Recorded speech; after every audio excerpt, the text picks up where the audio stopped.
See, Income Tax Act is a central act. Only central government can levy that. So if we look into the structure, first thing it is Income Tax Act 1961. Then in that you will have Annual Finance Act.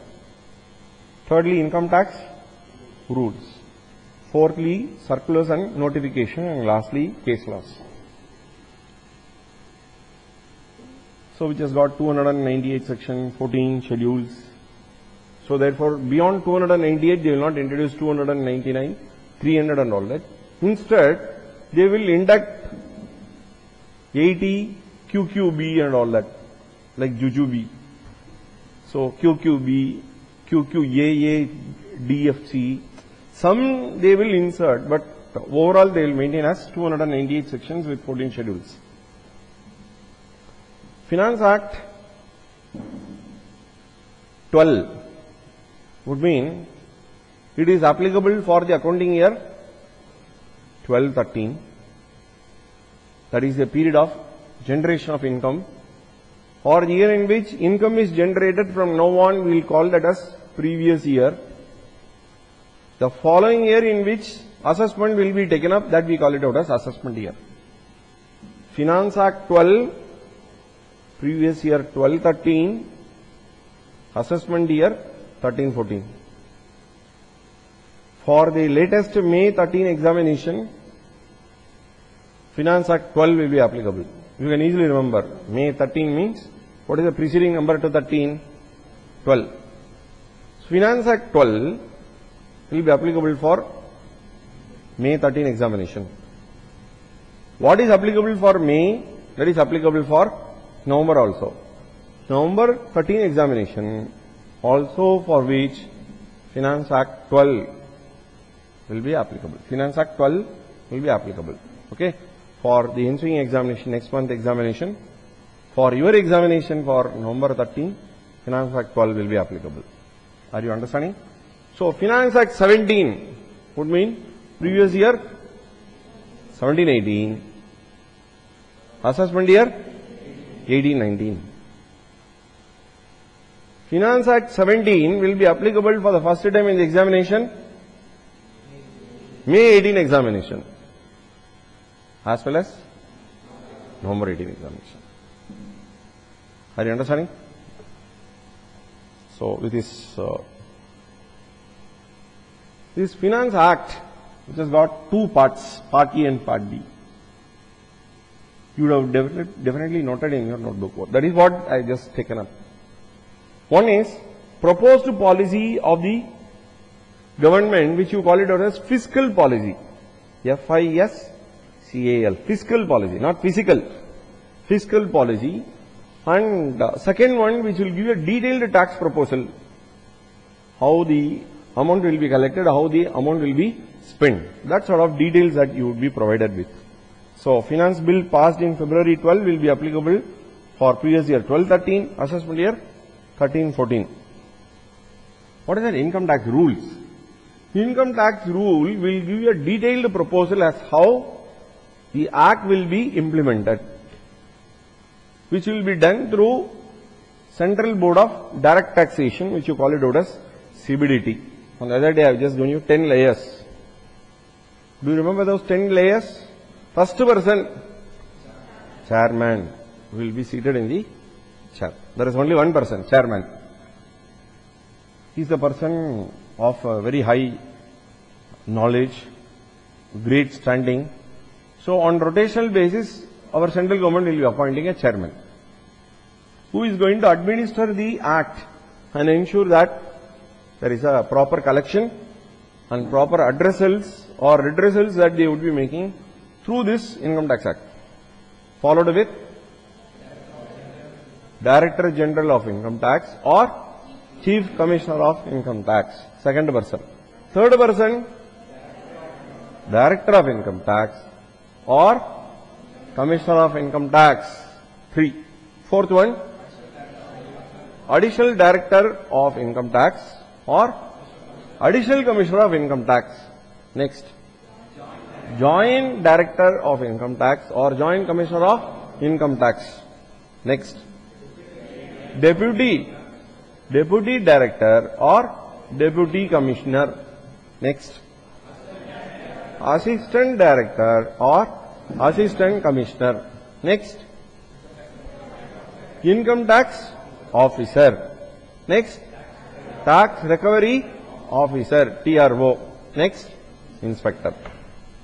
From the last, can you just spell out? Inspector, tax recovery officer, income tax officer, assistant commissioner of income tax or assistant director, deputy director or deputy commissioner. Next. Joint director or joint commissioner, additional director or additional commissioner, director or commissioner, then director general of income tax or chief commissioner of income tax, and above that chairman. See, actually this post chairman, there is only one.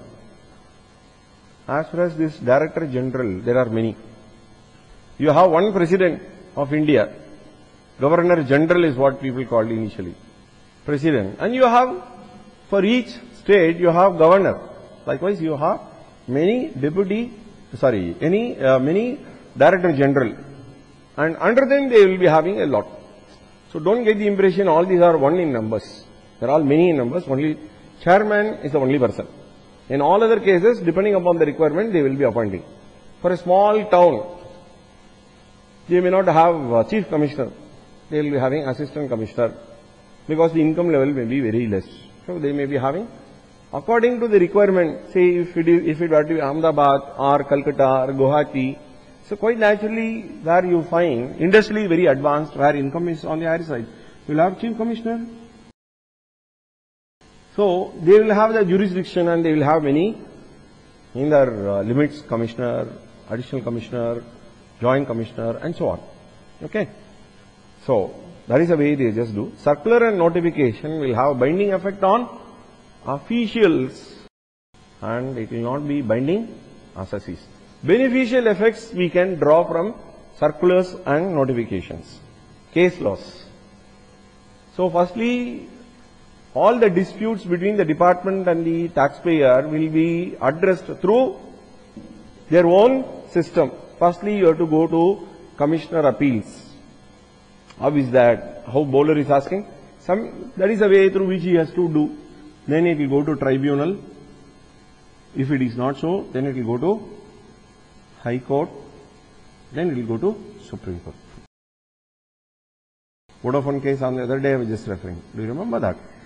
So sometimes when the department is defeated in Supreme Court, then the department may win thereafter by amending the provisions retrospectively. So this will affect the image of the government. Normally they are not supposed to do that. So I am just telling you what is things which are applicable. And one territory court where all the decision related to that particular territory, where that court decision will be binding. If it is a Bangalore Karnataka High Court decision may not be binding on the assessments that are being followed in Chennai, that is in Tamil Nadu. However, if Supreme Court had just taken a decision, then throughout India it will be applicable. I think all of you will be knowing about the territorial and jurisdictional application of case laws and all that. Different types of assessees that you have. Who are those types of assessees? Individuals, HUF, firms, LLPs. Next, corporate entities, association of persons, body of individuals. Then local authority, artificial, juridical person. Artificial and juridical person. There are 7. Can you tell those 7? Individuals, HUF, firm, LLP, corporate entities, AOP, BOI, local authority, artificial, juridical person. Individual, Mr. A, Mr. B, Master Vijay. Example for individual.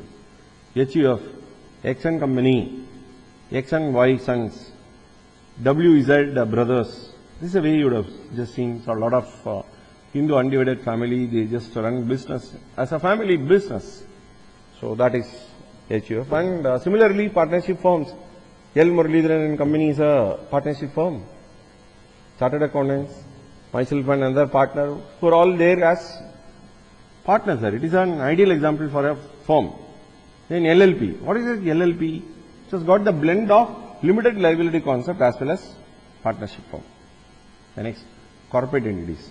What is a corporate entity? Private limited, public limited, closely held, widely held. All these are Indian company, foreign company. All are coming under corporate entity concept.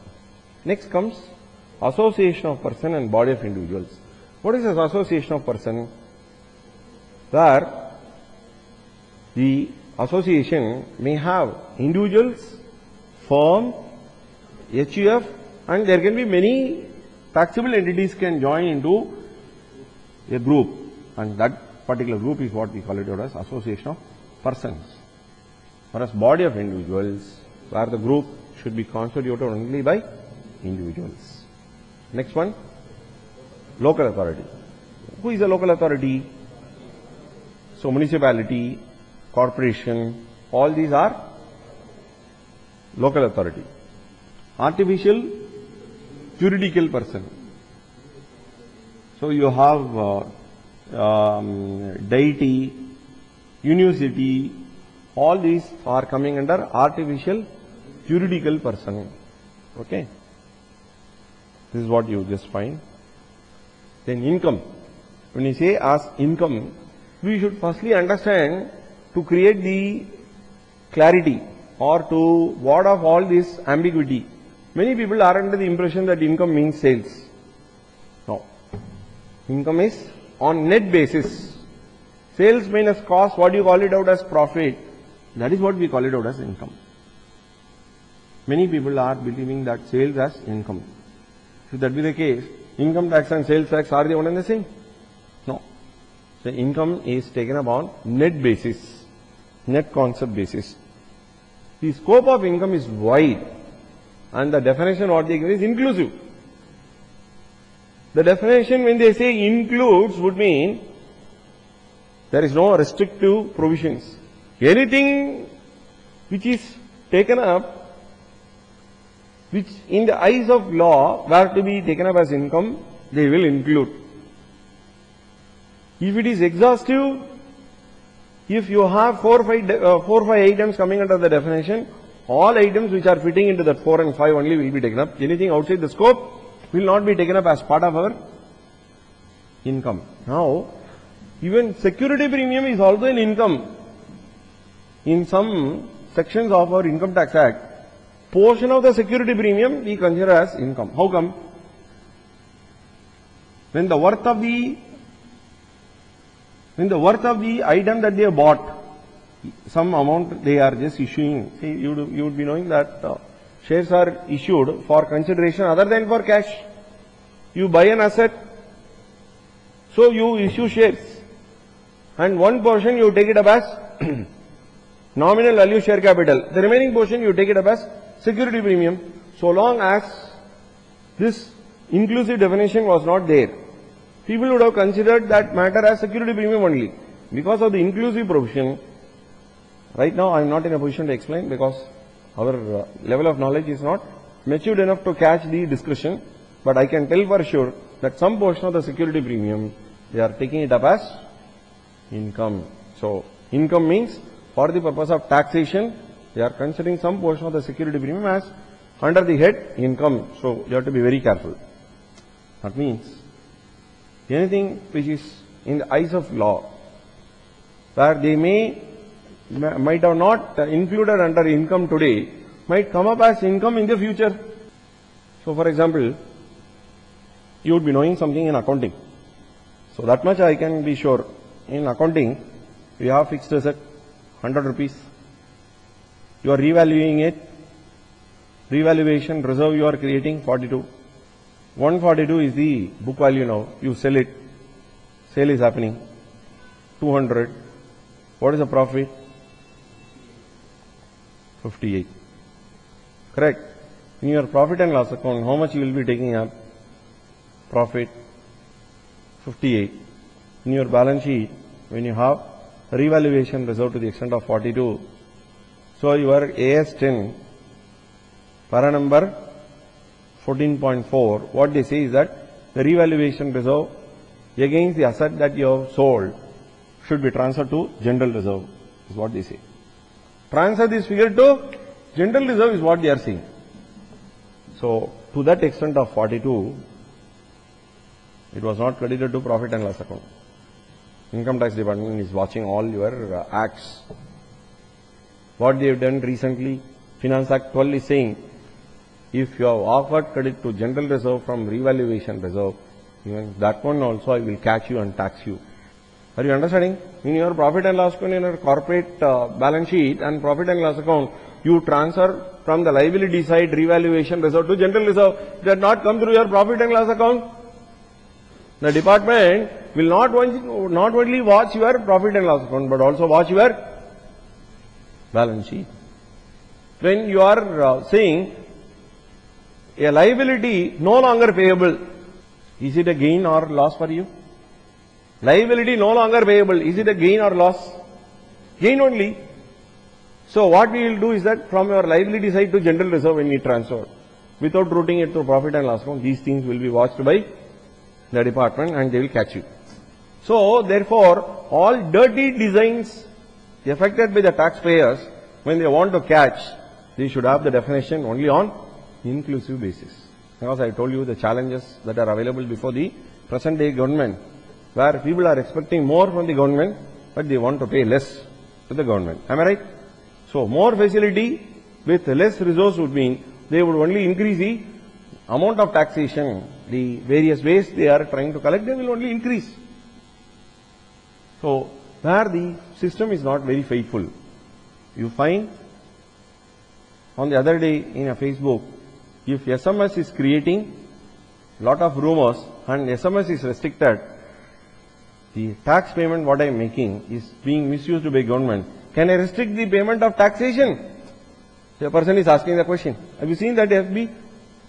The person is saying, if SMS is to create rumors, I will cut it. Government is saying, the money that we pay is not being used properly. Can we cut the payment of taxation? We can't do like that. So good government will result in a faithful citizen. Faithful citizen will result in good government, and that is what we want in the future. So all these dirty designs which are being perpetrated by taxpayers, on which the department is fed up, and that is why you have new provisions coming up. Shall I proceed? This is an ideal example which I quoted. So the definition includes would mean definition is inclusive definition, not exhaustive one. So income, to consider that as income, it should be regular and periodic. Though they say like this, it should be regular. Even irregular income also is considered. Example. So gains on account of lotteries. You don't get it every day. But that is also included. Though they say something, exactly the opposite they will be telling. That is the way the life is all about. And they say income means only revenue. But what is that they are doing? Even capital item also is taken up under the definition of income. Capital gains is included basically. Then next one, income, whether it is legitimate or illegitimate, income means it will be taken for taxation. Just because an illegitimate income is taken for taxation, there will not be any change in its color. Illegitimate income is illegitimate income only. If a person is caught with money, with no explanation offered by him, then that income will be considered as income of that person. That money will be considered as income of that person and he will be taxed. Just because he paid taxation, he cannot be just saying that he had just got it through legal means. So as far as the government is concerned, it is an income, so tax will be levied on them. Okay. See, as far as income is concerned, it is like our cost sheet only. All expenses are expenses, but we classify under 3 heads like factory overhead, office and administration overhead, selling and distribution overhead. Similarly, income will be classified in 5 heads. What are those 5 heads? Salary, income from house property, 3, profits and gains from business or profession, capital gains, and lastly, income from other sources. Very nice. What are those 5 heads? Salary, income from house property, profits and gains from business or profession, capital gains, and income from other sources. There is a particular way through which you are expected to do. We can't be just adding all. Income means all items should be added. It is not like that. So a particular income should be taken up under that particular head. In that head, certain expenses are allowed. Income is allowed to that extent. So therefore, we need to study and obey according to the paragraphs and the sections which are provided there. We can't be taking up salary item under PGBP, and PGBP item cannot be taken up under salary. Is that clear? So in 5 heads we will be taking up for studies. Income tax is levied based on 2 important things. One, the source. The other one is the residence. So residential status and incidence of taxation are 2 important things on which the entire tax levy will be based. So therefore, residential status, we can take it up into 2, generally for all assessees. One is resident, the other one is non-resident. Only for individuals and HUF we have subclassification in resident. What is that? Resident and ordinarily resident, and resident and not ordinarily resident. We don't have the subclassification in other forms of entities, taxable entities. Then income means there are 2 ways you can take it up. Income received and income deemed to receive. Income accrued or resulted, income deemed to or accrued to have resulted. Then there is income is classified into 2 types. One is Indian income, the other one is foreign income, resident and non-resident. Generally, as far as the resident Indians are concerned, their income in India and income outside India will be taken for taxation. For non-residents, income arising only in India will be taken for taxation.